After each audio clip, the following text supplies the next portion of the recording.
নরসিংদী জেলার বিস্তীর্ণ মাঠ জুড়ে বাণিজ্যিকভাবে চাষ হচ্ছে সূর্যমুখী ফুল। এই ফুলের বীজ থেকে উৎপাদিত ভোজ্য তেল পুষ্টিকর ও স্বাস্থ্যসম্মত হওয়ায় বাজারে এর ব্যাপক চাহিদা রয়েছে। বাজার দর ভালো হওয়ায় জেলার চাষিদের কাছে জনপ্রিয় হয়ে উঠেছে সূর্যমুখী ফুলের চাষ। মোবারক হোসেনের তথ্য ছবিতে প্রতিবেদন।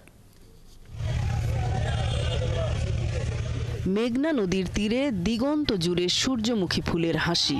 বাতাসে হলুদের আভায় হাজারো সূর্যমুখীতে ঝলমল করছে চারদিক। এই মনোমুগ্ধকর দৃশ্য উপভোগ করতে নরসিংদীর নাগারিয়াকান্দি ব্রিজের কাছে মেঘনা নদীর তীর ঘেঁষা সূর্যমুখী ফুলবাগানে ভিড় জমান প্রকৃতি প্রেমীরা।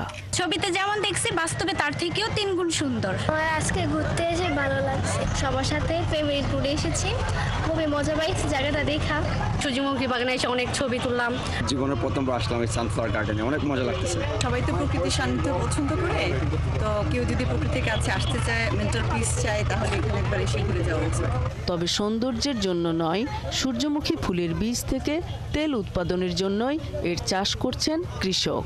এই তেল পুষ্টিকর ও স্বাস্থ্যসম্মত হওয়ায় বাজারে চাহিদাও প্রচুর। তাই স্বল্প খরচে বেশি লাভ হওয়ায় সূর্যমুখী চাষে আগ্রহী তারা। আমাদের এবার মোটামুটি বাম্পার ফলন হয়েছে। গত বছর আমাদের লাভ হয়েছিল বিঘা প্রতি 1 লক্ষ টাকা।